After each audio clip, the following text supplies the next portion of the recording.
नामदेव जी की एकादशी में बड़ी निष्ठा थी, बहुत बहुत बहुत निष्ठा।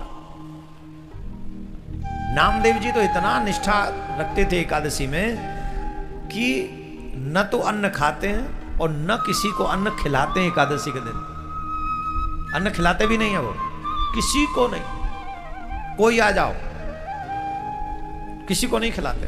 बड़ी निष्ठा थी। एक बार ठाकुर जी ने सोचा नामदेव जी की एकादशी की निष्ठा की परीक्षा लेनी चाहिए, तो नामदेव जी की एकादशी की परीक्षा लेने लिए स्वयं भगवान बूढ़े ब्राह्मण बन के आए और झट उनके द्वार पे आके गिर पड़े। नामदेव जी भागे, क्या हुआ महाराज, क्या एकादशी का दिन, क्या हुआ महाराज, क्या हुआ, क्या हुआ महाराज, क्या हुआ? अरे कुछ नहीं भैया, कई दिन से भूखे हैं, कुछ खाने को नहीं मिला, अगर खाने को मिले तो प्राण बचे, कुछ खाने को दो। बोले महाराज अब तो आज तो एकादशी है, आज क्या खाओगे?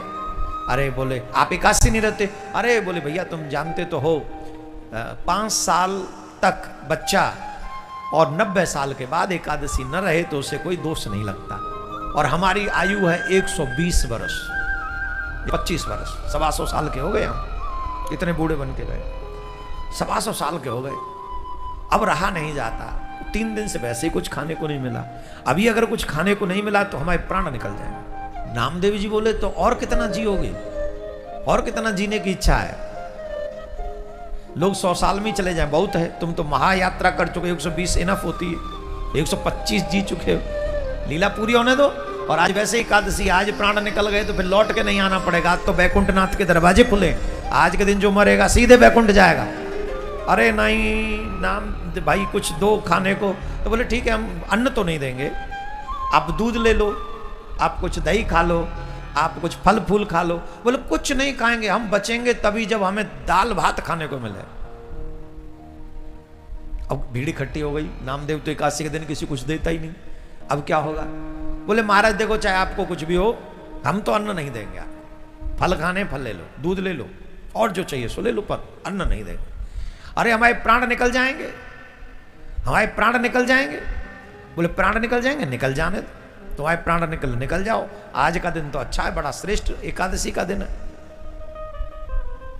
बहुत सुंदर दिन, और तुम्हें तो अन्न नहीं देंगे। अब महाराज तो आए थे परीक्षा लेने को, धड़ाम से गिर पड़े, प्राण निकल गए, प्राण निकल गए महाराज ब्राह्मण देवता के। जैसे ही प्राण निकले गांव वाले इकट्ठे हो गए, अरे राम राम राम राम राम राम राम राम राम, इसको तो ब्रह्म हत्या लग गई एकादशी के दिन। देखो इस बूढ़े ब्राह्मण को, अरे दे देता भोजन, खाने कर लेता भोजन, क्या जाता? अरे बता बड़ा धर्मात्मा बन रहा। गांव वाले शुरू, दुनिया वाले तो ऐसे ही है ना, हर जगह पे खिंचाई करना प्रारंभ कर देते, कर दी शुरू। अरे राम राम राम राम, इसके द्वार पे ब्राह्मण मर गया, ब्राह्मण मर गया, ब्राह्मण मर गया, अब तो हमें से ब्रह्म दोष लग गया, अब कुएं से पानी नहीं भरेगा, हम तो जो अपने हुक्का पानी सब बनते रहा। नामदेव जी बोले जो प्रभु की इच्छा। फिर भी उन्होंने एकादशी का व्रत नहीं छोड़ा, एकादशी का व्रत किया, और व्रत करने के बाद सुबह पारायण किया, और पारायण करने के बाद अपनी पत्नी से बोले देवी देखो ब्रह्म हत्या लग गई, गांव वालों ने हमको छोड़ दिया, अब हमको जो है अग्नि में प्रवेश करना होगा। क्यों?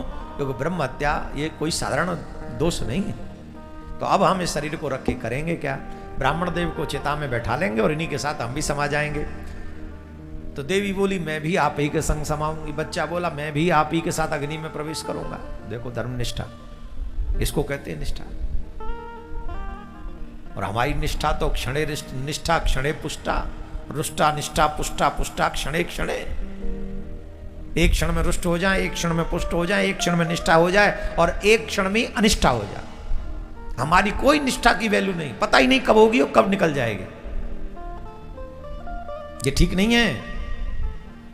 अपने इष्ट में सच्ची निष्ठा रखो, अपने गुरु मंत्र में सच्ची निष्ठा रखो, अपने गुरु वाक्य में सच्ची निष्ठा रखो। अगर सच्ची निष्ठा है तो तुम्हें भगवान को ढूंढने नहीं जाना पड़ेगा, भगवान तुम्हें ढूंढते हुए यहां पहुंच जाएंगे। यहां ढूंढते हुए तुम्हें पहुंचे भगवान, तुम्हें नहीं ढूंढने जाना, तुम नहीं जाओगे ढूंढने, भगवान ढूंढने आएंगे तुम्हें। अब तो महाराज सब गांव वाले देख रहे थे, चिता में जाएगा, ये भी समाएगा, सब लोग पहुंच गए। अब महाराज पहले तो ब्राह्मण बहुत लंबा चौड़ा चिता बनाया, उस चिता में अग्नि लगाई, ब्राह्मण का शरीर उस पर रखा और ब्राह्मण का शरीर रखा, उसमें जैसे ही अग्नि लगाई और फिर जैसे ही नामदेव जाने लगे तो भगवान को लगा हो गई परीक्षा।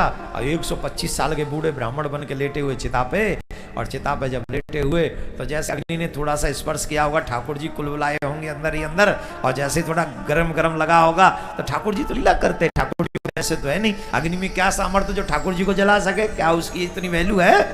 न वायु उड़ा सकती, न अग्नि जला सकता, न जल डुबा सकता, ये ठाकुर जी की लीला, उसी का सामर्थ्य पाके तो ये सब शक्तियां इनमें हैं। तो जैसे ही थोड़ा सा हल्की अग्नि का अनुभव हुआ तो ठाकुर जी खड़े हो गए उस बूढ़े शरीर में, ब्राह्मण के में जो ठाकुर जी थे, वो थोड़ी सी हलचल हुई, और हलचल हुई तो देखा चारों तरफ अग्नि है, तो उसमें से वो खड़े होके बाहर निकले और देखा नामदेव भी बैठे हुए, जट नामदेव को भी अग्नि से खींच लिया। और ये दृश्य पूरा गांव देख रहा था, पूरे गांव ने देखा कि बूढ़ा ब्राह्मण अग्नि में से निकल आया, और बूढ़े ब्राह्मण ने नामदेव जी को अपने अंक लगा लिया, अंक भर लिया, हृदय से लगा लिया, और कहने लगे हम तुम्हारी एकादशी की निष्ठा की परीक्षा करने आए थे, आज बहुत प्रसन्न हो गए तुम्हारी ऐसी निष्ठा को देख। आज व्यक्ति धर्मात्मा नहीं है, धर्मात्मा होने का नाटक करता है, और नाटक करने से बात बनेगी नहीं, धर्मात्मा बनने से ही बात बनेगी, नाटक करने से नहीं। दुनिया तुम्हें धर्मात्मा मान लेगी, पर तुम परमात्मा को कैसे कहोगे कि तुम धर्मात्मा हो? क्योंकि परमात्मा तो सब जानता है। दुनिया जाने तुम्हें धर्मात्मा, माने धर्मात्मा, इससे कोई लेना देना नहीं है, पर मेरा ठाकुर जी पहचान ले कि तू सच्चा धर्मात्मा है, बात इसी से बनने वाली है।